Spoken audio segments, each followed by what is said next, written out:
Now we are going to have a more practical approach.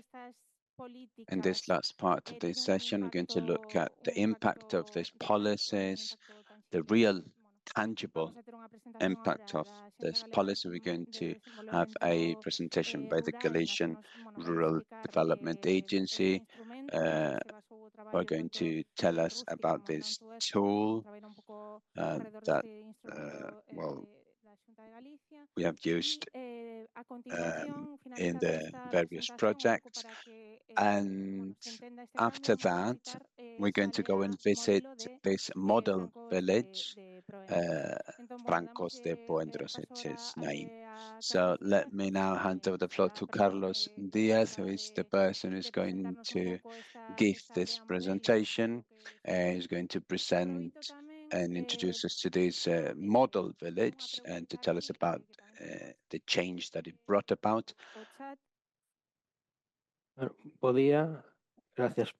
Good morning to all of you, and thank you to the organizers for inviting to be here today. Well, when I arrived, I already said that maybe it wasn't that necessary for me to come here today because there were people here today who can perfectly talk about the villages. My name is Carlos Diaz. I work at the Galician Agency for Rural Development. So I represent the authorities of the government. I agree with what you have said about the need to reach results. And what I think that what I'm going to show you now, well, in a way, proves that we have reached results.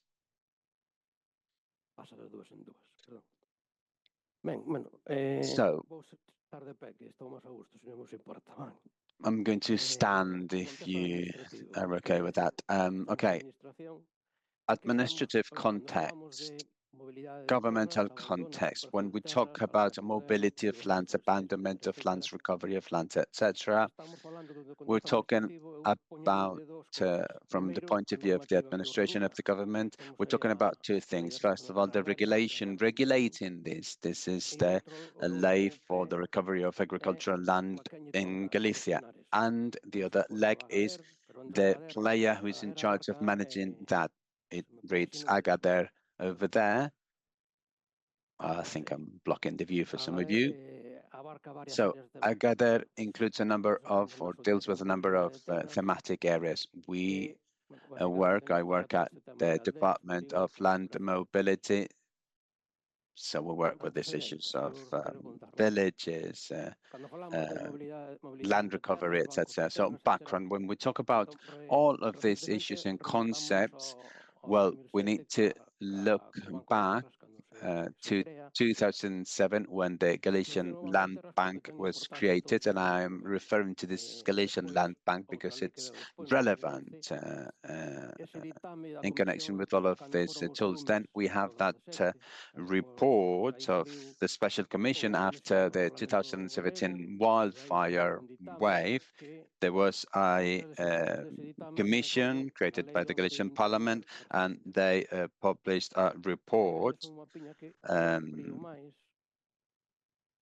on all of these issues. And these interventions, these actions in terms of land mobility are shown in this map dating back to 2018. These are pilot projects and experience that we carried out through the land bank that gave rise to things that have been included in the subsequent documents. The model village of Francos de Proendos stems from one of these initiatives or pilot initiatives for land mobility.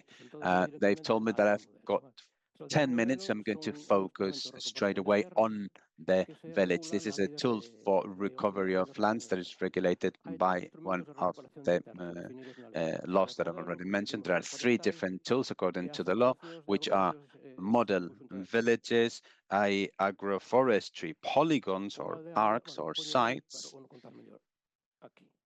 and well, one of these, a model village is a recovery instrument. I mean, these different instruments have 3 different features. the field where they act or the area where they act, they have to have a minimum area of 10 hectares. The second feature is that they have to be present in areas that are abandoned or underutilized. The third feature, the third characteristic that is already been mentioned is that they have to agree. I mean, 70% of the landowners have to agree that this initiative is going to be implemented. So there has to be a 70% support, so a relevant consensus for it to be go ahead. So,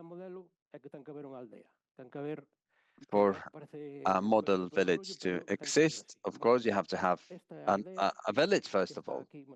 Sounds like very obvious, but that's the way it is. So here you can see an image with the residential part of the settlement. That light blue strip buffer zone around the village is the 50 meters that you need to have, that you need to protect around the village for wildfire protection. And the red line is the site where the intervention of the model village has been carried out. This is in the province of Lugo, 15.5 hectares, and you have information about the number of landowners, plots, etc. So you have also information on the declaration that dates back to February 2020, and in April 21, the abandonment of the land had been recovered, had been sorted out. So after 1 year, there were results, and this happens also with other similar villages. So these projects are done on a volunteer basis. They are volunteer projects. So if there is no consensus, 70% consensus, that project does not go ahead. So it's important to keep this in mind when we are approaching a new project. So there are 21 model villages in Galicia based on the law, and 18 of them have been concluded. All the research work has been conducted. There have been public competitions that have been awarded, and they have been rented now. So this situation of abandonment has been reversed, and they are productive territories now, territory land. So it's a reasonably good ratio of goals achieved. On the map, you can see the areas where they are located, which is the areas where we have the highest abandonment rate in the provinces of Ourense, the south of the province of Lugo, etc.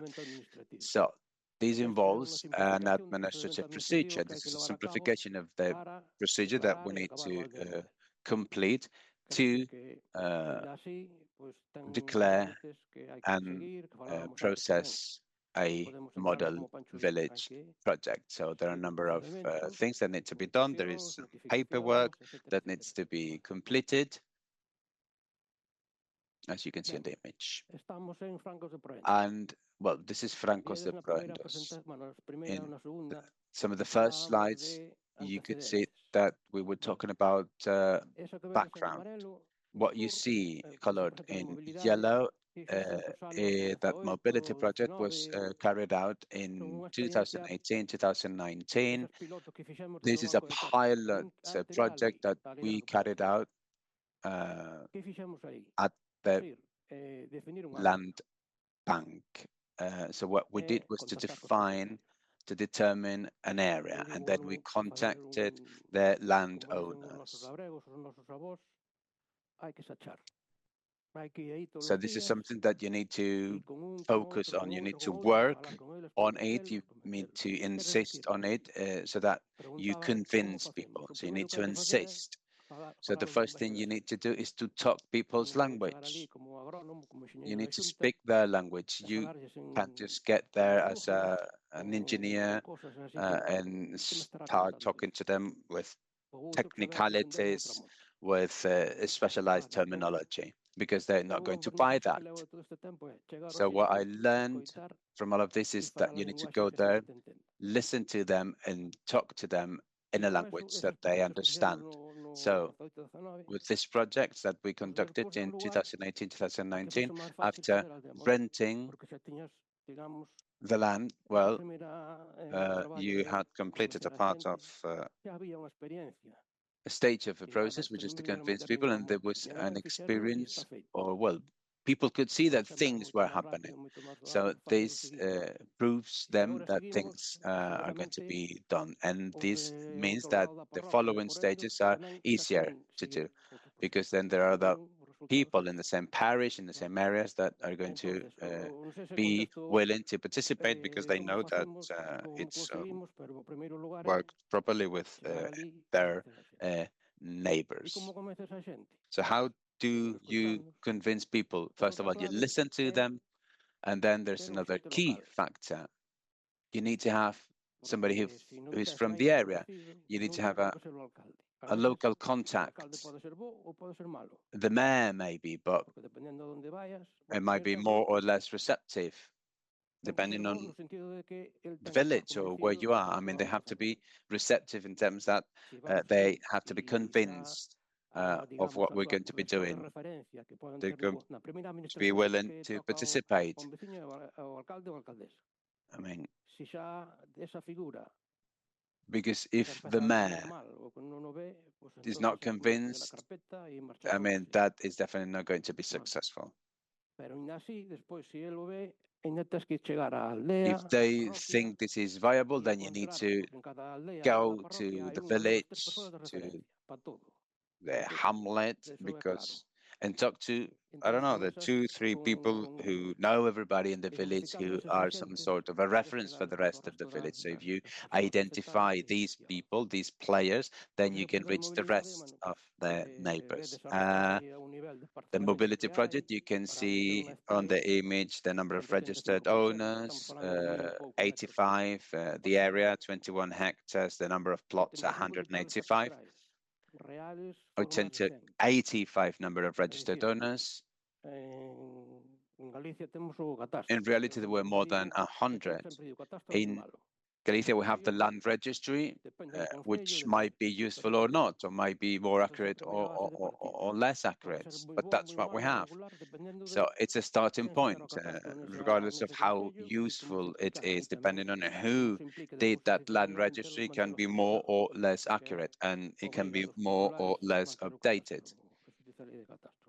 So that's a variable parameter. So as you can see, I mean, there are no great differences.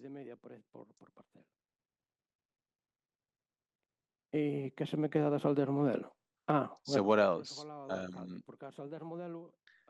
So model villages, unlike other law tools, need to come, I mean, the proposal needs to come from the local authorities, from the town council.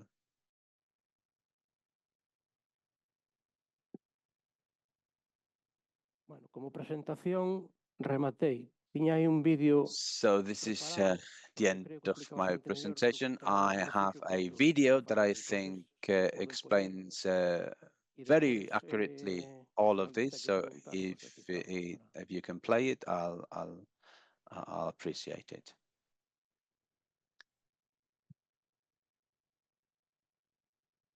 So this is land recovery projects in the area of Sober. This is a land mobility project in the period going from 2017 to 2018. This is the previous status of the land, of the territories. This is how they looked before before action was taken.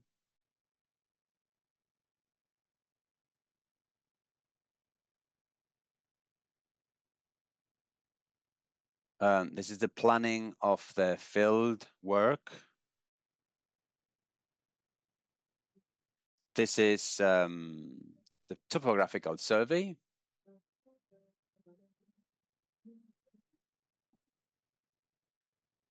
This is the gathering of data on the state of the plots of land.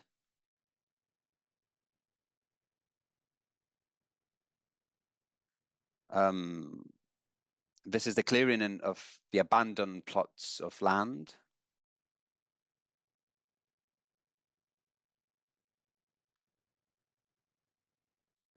This is the process of pruning and manual cleaning.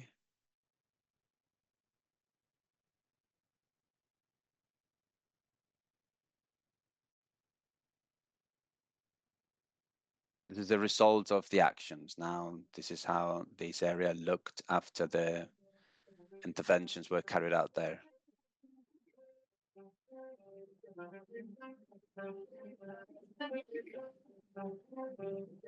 So this is the model village of Francos de Proendos, corresponding to the period going from 2022 to 2025.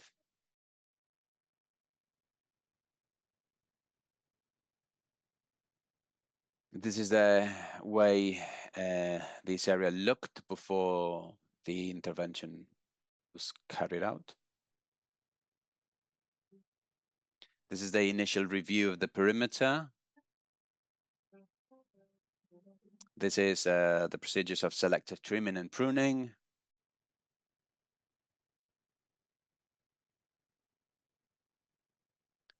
This is the installation of livestock fencing.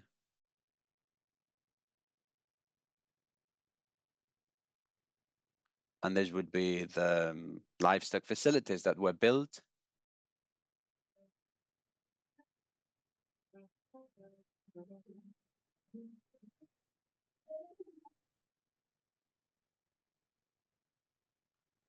And this is the way things look once the land has been brought into production.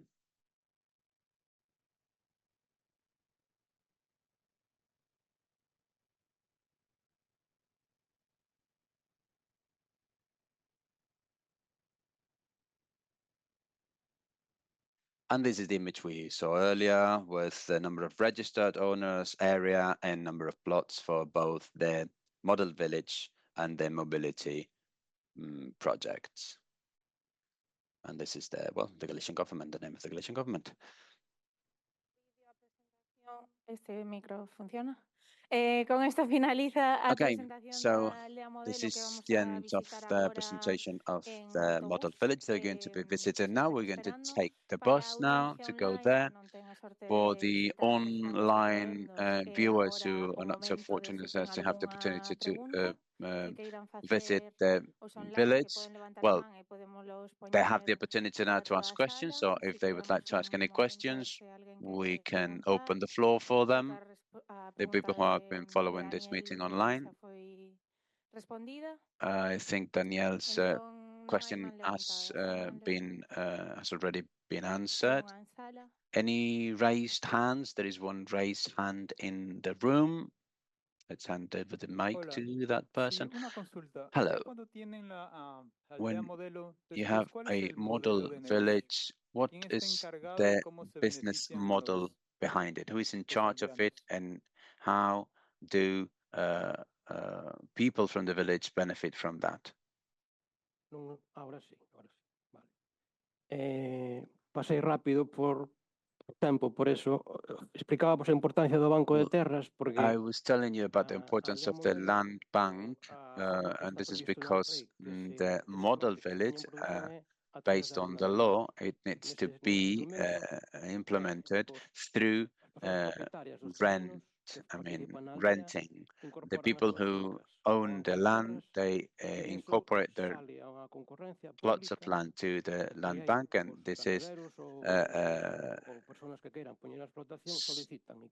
put out to tender or through some sort of an auction, so people can become candidates to use that, to rent that land, and this is given to them for 10 years, and they pay a rent for that.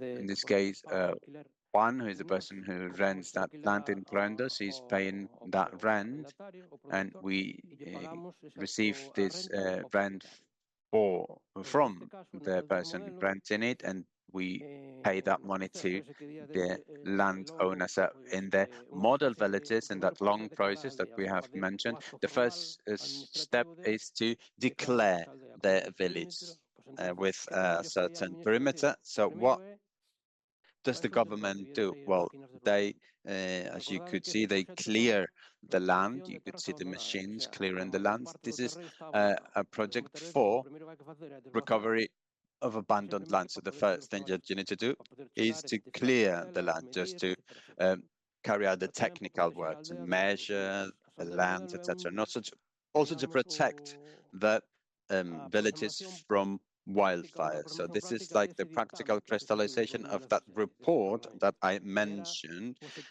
published by that non-permanent special committee named by the Galician Parliament. So this is about protecting villages from wildfires. How do we do that? We bring into production the areas around the village.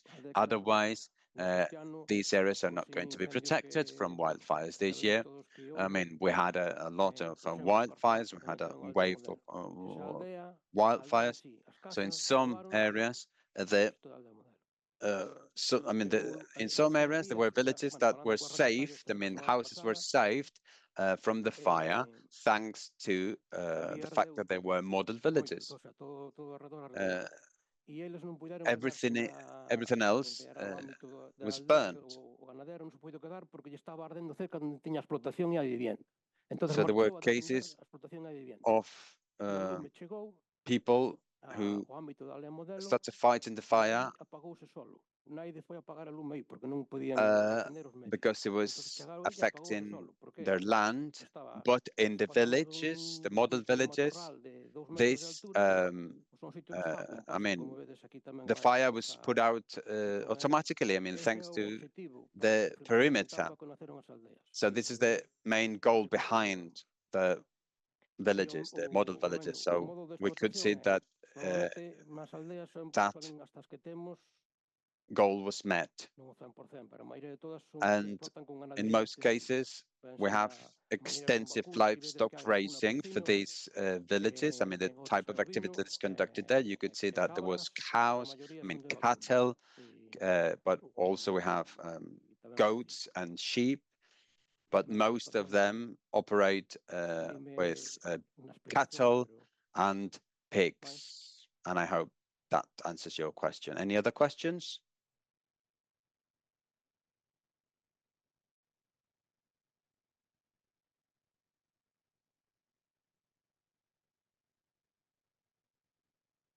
De unhas aldeas aprobadas, pero que só hai 18, non sei se dixeste finalizadas ou 18 villages, I don't know if you said completed villages. Which are they? Pero que igual é o que son non sabes, claro. So one of them is Trelle Toen, municipality of Toen. The other one is Movimento Proyecto de Avia, and the other one is Taboadela, near Ourense. I don't remember the name of the municipality.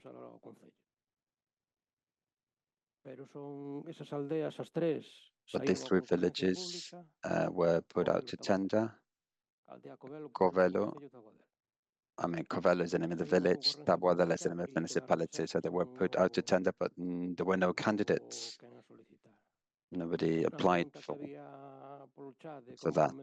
There was a question on the chat earlier about how we convince people. Everything is difficult, of course, but within the limits of logic, we can say that the hardest part is to find the productive part. I mean, who is going to be in charge of this land? Who's going to be in charge of bringing this land into production? Because you might convince landowners, but if you haven't got people who are going to be there working that land, then the work has been useless. One question. I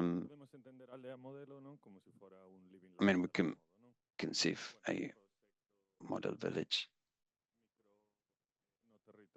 as a living lab. I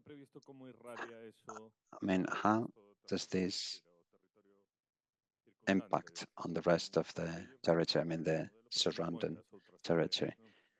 In a municipality, we may have a model village, but what about the rest of the village in that municipality?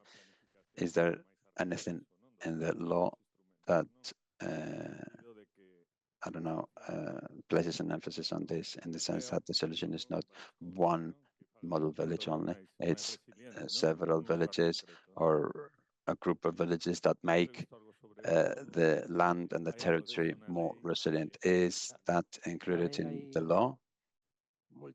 Is that foreseen in the law? Well, there are plenty of projects in the law. Many people define laws as a toolkit. You get the tool that you need anytime and for any place. I mean, the model village is not going to be the solution because we have a lot of villages in Galicia, numberless villages in Galicia, and then we have the agroforestry sites. It's a very similar tool. This is more about, well, other types of things, really. So my responsibility is to move on with the 31 cases that I've mentioned, and then the 30, I mean, the 2 dozens of agroforestry sites that we are dealing with at the moment. But my capacity is limited in that regard. There are some cases that do not go ahead, but where they go ahead, there are petitions to continue enlarging that. Even when we have cases of what to do with that idea, maybe there are people who don't really want to know anything about it. When they start seeing that this has been cleared, the land's been cleared, that they don't need to worry about clearing them on a regular basis. I mean, rent is not important. More often than not, landowners just grant us the right to use their land for free because they see that something's been done with them. So maybe you couldn't see that on the video well, but there were some vegetation that was I mean, very difficult to actually trim, to actually cut. So that have been abandoned for many years. We're not talking about 5, 10 years. We're talking about more than 30 years of abandonment. So to revert all that requires some time. It does take time. So I always compare these to school in the old days. I mean, this law is still in I mean, it's still a school. It's a very young law. So we still need to give it more time. We're talking about model villages. We're talking about agroforestry sites. And people do not really know much about it. So when you go to one of these villages and start talking to people and you try to implement this new tool, this new project that they've never heard about with a name that they've never heard about. So you need to, as I said before, you need to insist a lot. And you need to exert an effort, a real effort to convince them. So for some of the examples, yes, I needed to go there many times, have many coffees with people, just like enter their houses, sit down with them in the kitchen and drink coffee, a lot of coffee. I mean, what I mean is like a lot of time needed to be invested. So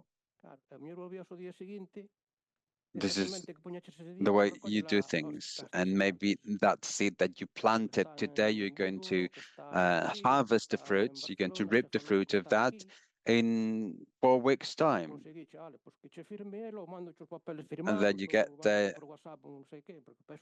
papers signed, and then you send them through WhatsApp or email, and well, that's the way you do things. I mean, it's quite a long process. Okay, one last question, and then we just go out to get the bus, visit the village, and then we'll come back and have lunch here. Of course, you can continue asking questions once we get on the bus. I just would like to say that I have heard before about this model of land management. Not very often, though I didn't know any project, model village project. So based on your experience, since you have participated in the set and emotion of this project, and since not a long time has elapsed since then,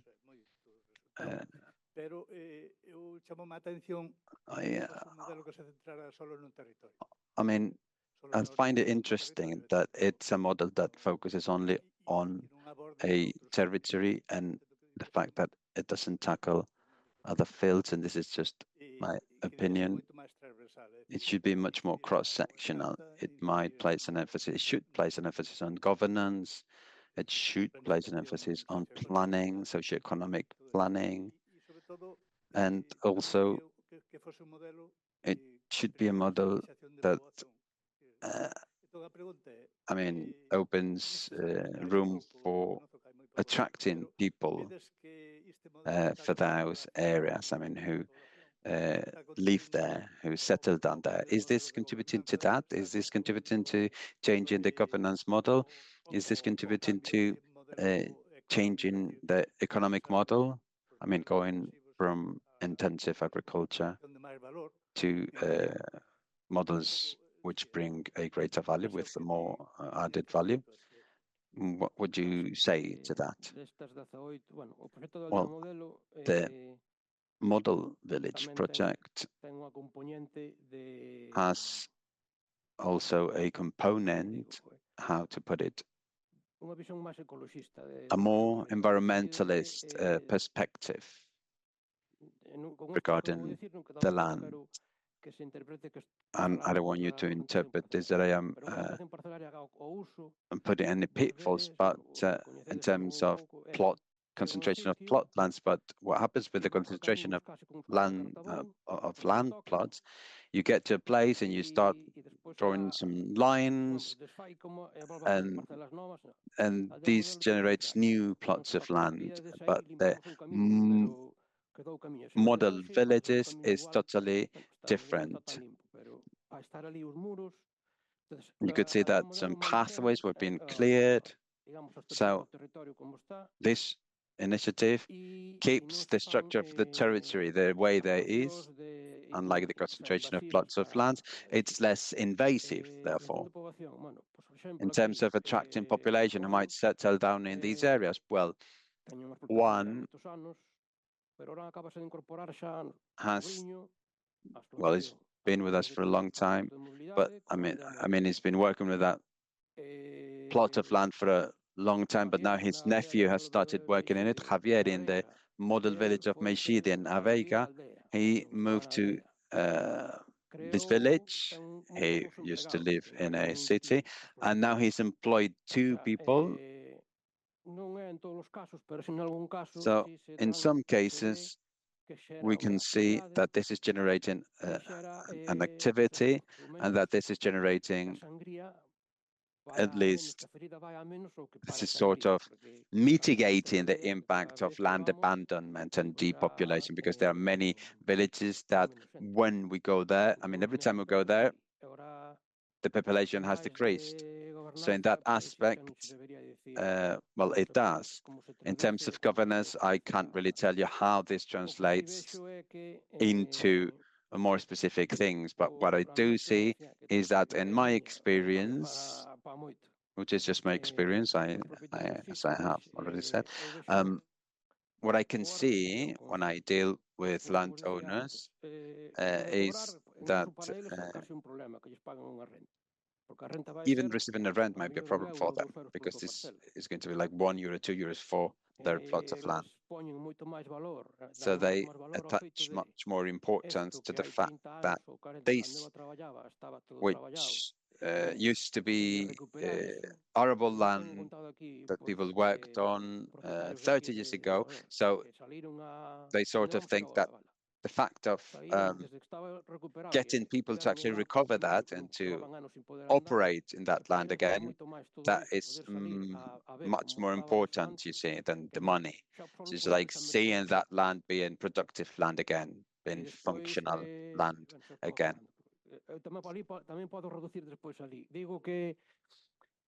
So what I'm trying to say is that one of the things that we're trying to do at the moment, well, we already have villages, 21 villages, completed villages. We have reached the goal, to put it like that. We did all the work and they are being renting. And then so we need to take stock and see what has been done right, what's been done wrong. And so we need to learn the lessons, and you need to apply the lessons with new projects, with new villages. And when you learn that there's something that you shouldn't do, then you don't do it with the next village. Okay, we're going to stop here. Thank you very much to all of you. Thank you very much also to all of you who have been following this meeting online. So we're going to now get onto the bus and go visit the village. Thank you.